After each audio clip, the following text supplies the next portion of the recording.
Good morning, great morning, wonderful morning, spectacular morning, outstanding morning, magnificent morning, supercalifragilisticexpialidocious morning. Oh, yes, again, the beautiful reminder of choice that you have, that I have, that we all have. Remember, at every moment here in this particular moment in my realm, it's morning. And notice how I chose good morning, great morning, amazing morning, wonderful morning. I used really awesome adjectives. And the point to that is that you have this ability to give to any moment any meaning you want. You get to decide how you're going to see it, regardless of what's happening. And the beautiful part about that is when you do that, it changes everything. Now, why? Well, because it leads you onto a vibratory state, and that vibratory state is the attractive force in your life. Now, sit in that. You hear me say it again and again and again, but now sit in it and really think about what I'm talking about here. There's this incredible power within you to be able to shape your destiny, to be able to control your life, and it all starts with your thinking, more specifically, how you're thinking. And you are the one that has ultimate control over that. And that's the only thing you have control over, too, by the way. So, our invitation to you is to exercise these wonderful things in your mind, more specifically, these powers. When you think of your dissatisfaction and your agency, which is your greatest power, and then use that agency to exercise your imagination, perception, reason, will, memory, and intuition. Remember, those are the tools that you have to change what's happening in your inner world. And your inner world delivers your outer world. Your outer world is a reflection of what's happening in your inner world. And that's what we really want you to grab onto and strengthen in you. That's why we have these study calls. That's why we've built emergence. That's why Dolly and I have really moved to deliver this to others, because we want other people to see it themselves too. But remember, though, even though we share the information and we put it together and we organize it, you're the one that has to use it, because if you don't use it, it's not going to help you. So use it. Use it as if your life depends on it. You know why? Because it does. Now, before we proceed into talking about this beautiful gem here, a reminder for you is that tomorrow is Emergence. And if you haven't registered, make sure that you do register, and also invite others to come along. Invite others to join the ride and to be on this wonderful journey that we call life. And yes, it is a wonderful journey, but it becomes a wonderful journey only by making it wonderful within. Now, let that one sit in you for a moment. You know, life is what you make of it. Your reality has nothing to do with the facts. It has to do with the meanings you give those facts, and you're the one who gives the meanings. So make sure that you join us at Emergence, where we'll go over practical steps to implement what we're talking about right here. Now, what have we been studying? We've been studying this beautiful gem here, As a Man Thinketh, and Out from the Heart. And if you don't have a copy of this, make sure you do get a copy of this. And most importantly, make sure that you use it, that you apply it. You know, there's a phrase in here that he consistently talks about that, we are the ones that shape and mold our character, and our character is the sum total of our thoughts. Your character expresses through this body as emotions, as speech, as actions, which then leads to the results. And I want you to notice how it all starts within the mind. And again, you're the one that has control over yours. And that's a wonderful thing. All right, so now let's go into this, shall we? Let's go into where we left off from. Ready? Type in the comments, I'm ready. You ready? I'm ready. I'm ready. You are ready too. So let's do this, okay? Let's go into this and use this with whatever you're going through right now. Here we go. 1, 2, 3. Yeah, that's right. You were born ready. You're ready. You're ready. All right. Fantastic. All right.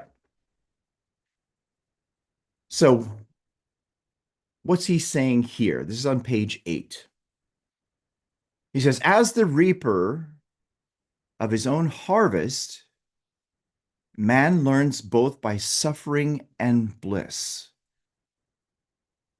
You, as the reaper of your own harvest, learns both by suffering and bliss.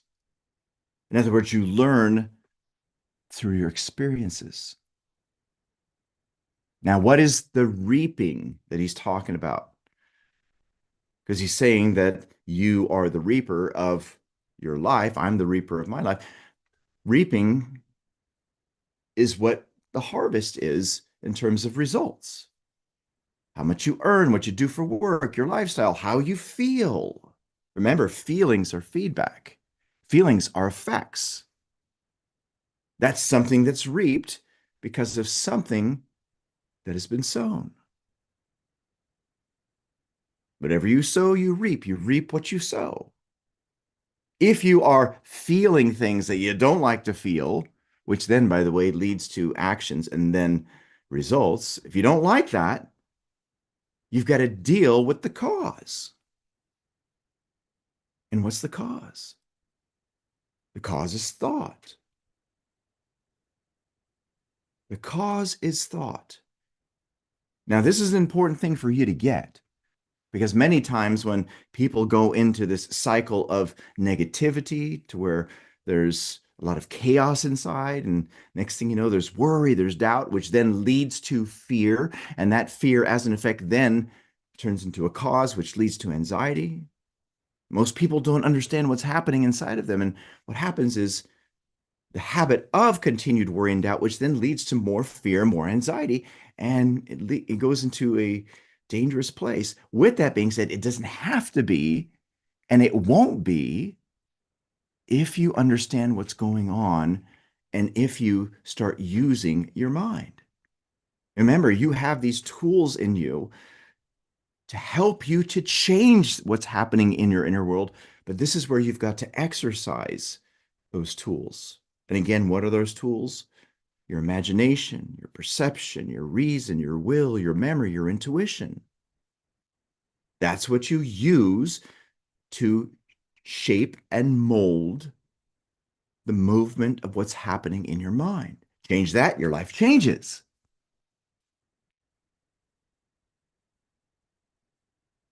Following the inmost desires, aspirations, thoughts by which he allows himself to be dominated, pursuing the will of the wisps of impure imaginings, or steadfastly walking the highways of strong and high endeavor, a man at last arrives at the fruition and fulfillment in the outer conditions of his life.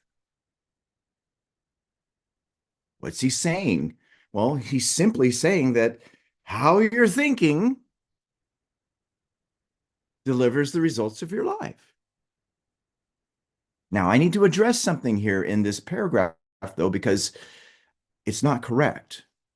And I'm certain that if James Allen were alive today and we were to have this conversation, he would adjust this. And it ties into how all negativity is subconscious. And what I'm going to reference is this word here called allow.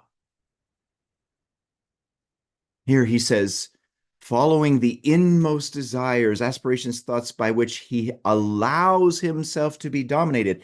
See, if it's something that's not in harmony with creation, the thing you've got to understand is that's a pattern happening. It's a belief happening. It's something that's subconscious. None of us ever allows ourselves to think in terms of negativity or lack or limitation, that we're not good enough.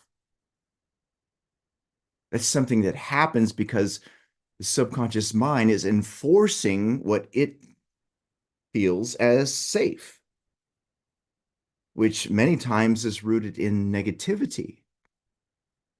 And this is important because once you change this frame of mind, this way of thinking, it actually releases a lot of the weight on your shoulders. See, the only thing you allow, the only thing you let in is light. Darkness is not something you allow. It's something that happens in the absence of light.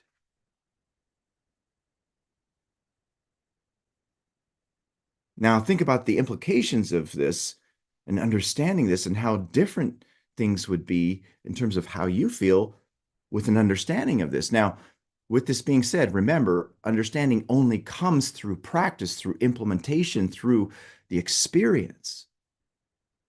So, our invitation to you is okay, you know what? Here he's saying to think rightly. Well, we're literally saying to think rightly, not to say, oh, that's a really great idea. No, practice that. If the negativity is coming back, and by the way, it does come back, doesn't it? It comes back, and no matter what you do, it keeps coming back. Why does it keep coming back? Well, simply because it's just a habit. Think about it. It's not because you're dumb, stupid. It's not because there's anything wrong with you. There's nothing wrong with you. You just have a habit in you that's not serving you. Well, how are habits formed? Habits are formed through repetition. If you want to shape right habits so that they are there and they are sticking, you have to practice them. And you have to practice them until they become a habit. And from that will the dissipation of the old one happen. And by the way, that's the only way that it gets removed. Now, before we proceed with diving deeper into this, I need to speak to those who are watching this live stream. If you're watching this and you're connecting with this and would love to hear more about this and use it in your life, then do yourself a favor and go to elevitality.com and register for Master Your Mind. You will thank yourself later. You will.